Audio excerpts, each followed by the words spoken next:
नमस्कार दोस्तों, KGS में आप सभी लोगों का बहुत-बहुत स्वागत है। जैसा आपको पता है हमने एक नई सीरीज़ शुरू करी है, डेली मैप ड्रिल, जिसमें हम किसी न किसी इम्पोर्टेंट लोकेशंस को लेते हैं और आपके समक्ष जो है कवर करते हैं। तो आज जो इस टॉपिक को हम पढ़ने वाले हैं उसका नाम है इंडोनेशिया। तो आज मैं आप जिस टॉपिक के बारे में पढ़ाऊँगा वो है इंडोनेशिया।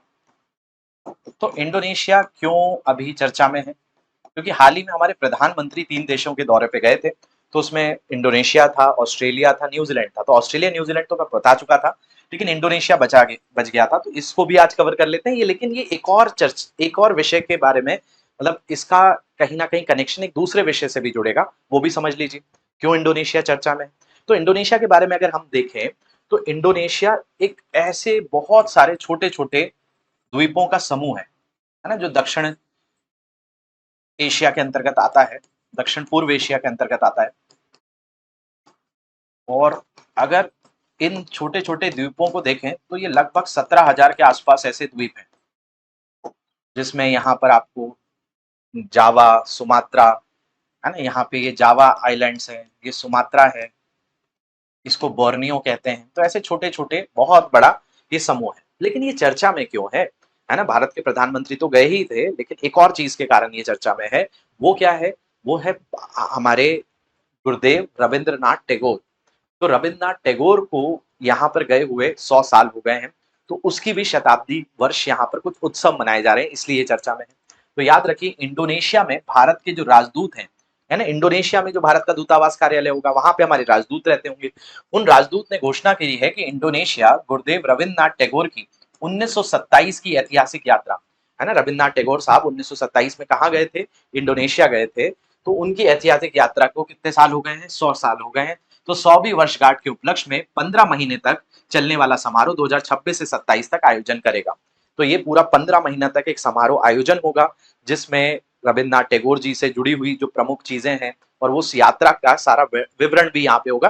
तो एक उत्सव मनाया जा रहा है। तो बढ़ते हैं आगे और इंडोनेशिया को और गहराई से देखते हैं। तो अगर हम बात करें तो ये इंडोनेशिया कहाँ पर है? तो इंडोनेशिया को अगर आप देखेंगे तो हमारी जो भूमध्य रेखा निकलती है ना? भूमध्य रेखा कहाँ से निकलती है? तो भूमध्य रेखा आपकी इस तरफ से निकलती है। तो भूमध्य रेखा पर बसा हुआ एक देश है ना? अगर हम भूमध्य रेखा पर देखें तो कौन-कौन से देश आ जाते हैं? यहाँ पर आप देखोगे तो इक्वाडोर आ जाता है, कोलंबिया आ जाता है ना? ये दक्षिण अमेरिका का देश है, इक्वाडोर। फिर कोलंबिया है और तीसरा देश ब्राज़ील है। इसके बाद आगे बढ़ें तो यहाँ पे साओ टोमे और प्रिंसिप पड़ता है। फिर यहीं पर आपको एक देश मिलेगा जिसका नाम है गेबोन। इक्वेटोरियल गिनी आ जाता है।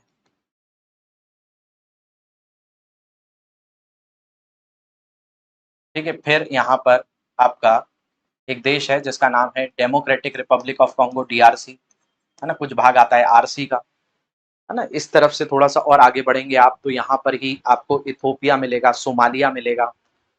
ये सारे देश कहीं ना कहीं इसके साथ सीमा साझा करते हैं। सोमालिया है ना? केन्या भी आ जाता है। और इस तरफ देखोगे आप तो इंडोनेशिया आ जाता है। तो इंडोनेशिया से भूमध्य रेखा निकलती है और ये पूरे के पूरे ऐसे द्वीपों का समूह है।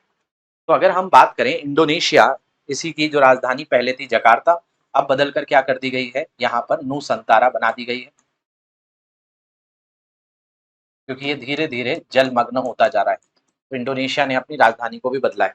तो इंडोनेशिया के बारे में बात करें तो इंडोनेशिया आधिकारिक तौर पर इंडोनेशिया गणराज्य के नाम से जाना जाता है। रिपब्लिक ऑफ इंडोनेशिया के तौर पे होता है और ये दक्षिण पूर्व एशिया में स्थित एक विशाल द्वीप समूह वाला संप्रभु देश है, जिसमें बताया जाता है भूमध्य रेखा में फैले हुए 17,000 से अधिक द्वीपों से मिलकर बना है।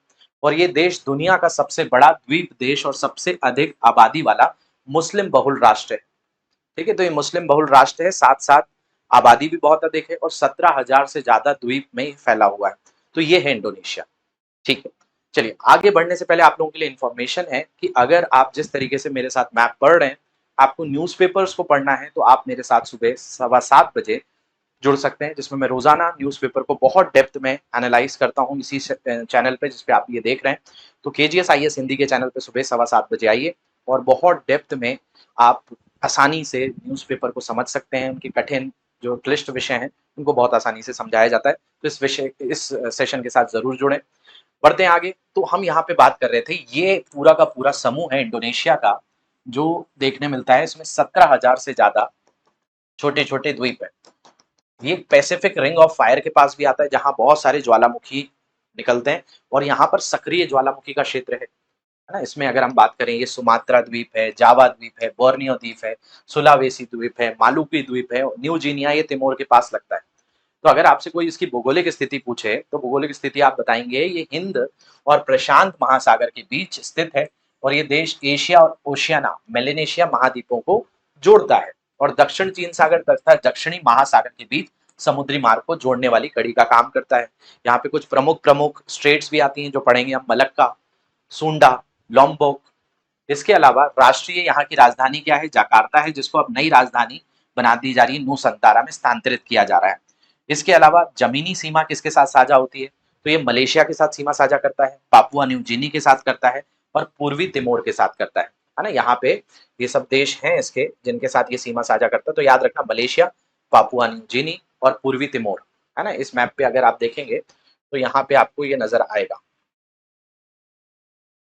ठीक है। यहाँ पे ईस्टर्न तिमोर है, ये पापुआ न्यू गिनी है और ऊपर मलेशिया है, ठीक है। बढ़ते हैं आगे। तो जैसा मैं आपको बता रहा था, यहाँ पे ये पूरा का पूरा पैसिफिक रिंग ऑफ जो फायर है उसके में आता है। तो यहाँ पे बताया जाता है लगभग 127 ज्वालामुखी अभी भी सक्रिय हैं। कितने ज्वालामुखी सक्रिय वाला क्षेत्र है? 127 ज्वालामुखी सक्रिय वाला क्षेत्र देखने मिलता है। तो ज्वालामुखी स्पाइन कहलाता है पैसिफिक रिंग ऑफ फायर में। तो इंडोनेशिया यूरेशियन, इंडो ऑस्ट्रेलिया और पैसिफिक प्लेट्स के मिलन बिंदु पर स्थित है, जिसके कारण यहाँ 120 से ज्यादा, और एग्जैक्ट मैं बता रहा हूँ आपको कितने, 127 से ज्यादा, 127 जो है वो सक्रिय ज्वालामुखी है और अक्सर यहाँ पर भूकंप भी आते रहते हैं। इसके अलावा अगर हम बात करें तो सुंडा और साहुल कॉन्टिनेंटल शेल्फ है। शेल्फ का मतलब ये ऐसा जमीनी हिस्सा है जहां पर बड़ी आबादी रहती है, कृषि कर पाती है। तो पश्चिमी इंडोनेशिया जो सुंडा शेल्फ है पर स्थित है जहां उपजाऊ मैदान है, जबकि पूर्वी में पापुआ साहुल शेल्फ है जिसकी पहचान पुंकुक जया से है, जो पूरे के पूरे अगर हम ओशियाना की बात करें तो सबसे ऊंची चोटी आ जाती है और ऊबड़ खाबड़ पहाड़ों से होती है। इसके अलावा अगर हम बात करें, यहाँ वालेस लाइन भी है। ये गहरे समुद्र की सीमा पश्चिमी इंडोनेशिया के पश्चिमी वन्य जीवों को पूर्व में मौजूद ऑस्ट्रेलियाई प्रकार की प्रजातियों से अलग करती है, जिससे दुनिया के सबसे समृद्ध जैव विविधता क्षेत्रों में से एक का यहाँ पे क्या होता है? निर्माण भी होता है। तो ये जैव विविधता के क्षेत्रों का भी निर्माण करता है। इसके अलावा यहाँ पर महत्वपूर्ण समुद्री जल डमरू मध्य है, जिसको स्ट्रेट्स कहते हैं, जिनमें सुंडा स्ट्रेट, लोम्बोक जल डमरू मध्य प्रमुख वैश्विक समुद्री मार्ग है, जिनसे अंतरराष्ट्रीय व्यापार होता है, ऊर्जा की ढुलाई होती है और रणनीतिक नौसैनिक आवाजाही भी हो पाती है। तो ये बड़ा ही महत्वपूर्ण क्षेत्र है इंडोनेशिया का, है ना। इसी में अगर आप बात करो तो सबसे महत्वपूर्ण है इसका ये क्षेत्र जो क्या कहलाता है? स्ट्रेट ऑफ मलक्का, जो आप देखा जाए तो एक बहुत बड़ा केंद्र बिंदु है जो प्रशांत को हिंद महासागर से जोड़ता है। यहाँ अंडमान सागर है और यही इंडोनेशिया के बीच से ये पतरा सा सकरा सा रास्ता है जो स्ट्रेट ऑफ हॉर्मुज के बाद भारत के लिए और दुनिया के कई देशों के लिए बड़ा इंपॉर्टेंट हो जाता है, जो इंडोनेशिया के पास है। इसके अलावा दो और स्ट्रेट्स हैं यहाँ पर, एक है सुंडा स्ट्रेट जो इस तरफ दक्षिण महासागर लोम्बोक स्ट्रेट से जोड़ता है। तो इंडोनेशिया के पास स्ट्रैटेजिक इंपॉर्टेंस बड़ी है, जिसमें स्ट्रेट ऑफ मलक्का स्ट्रेट, सुंडा स्ट्रेट, लोम्बोक स्ट्रेट, इन सब के समीप ये विशेष तौर पर पाया जाता है। तो इसीलिए इंडोनेशिया बड़ा इंपॉर्टेंट है। 100 साल रविन्द्रनाथ टैगोर साहब को हो गए हैं, इसलिए यहाँ पर 15 महीने का एक उत्सव मनाया जाएगा। इसके अलावा आज का प्रश्न है आप लोगों के लिए कि इंडोनेशिया के संदर्भ में निम्नलिखित में से कौन सा कथन सही है? इसमें 15,000 से अधिक द्वीप समूह है, इसमें 150 से अधिक सक्रिय ज्वालामुखी हैं। नीचे दिए कूट का उपयोग करके सही उत्तर का चयन करना है। केवल एक, केवल दो, एक और दो, दोनों, ना तो एक ना ही दो। तो इसका आंसर जल्दी से क्या करना है? आपको कमेंट सेक्शन में बता देना है ना। और रोजाना मैं ये क्वेश्चन आप लोगों को देता हूं तो इतना आपको बता देता हूं कि आप आसानी से इसका आंसर खोज पाओ। अगर ये सीरीज आप देख रहे हो तो इस सीरीज को ज्यादा से ज्यादा शेयर भी करिए आप लोग, ताकि इस पर हम आगे भी लगातार आपको ये सीरीज के जरिए छोटे छोटे स्तरों को भी मैं कवर करता चलूं। और ये भी जरूर बताइए आपको ये सीरीज कैसी लग रही है।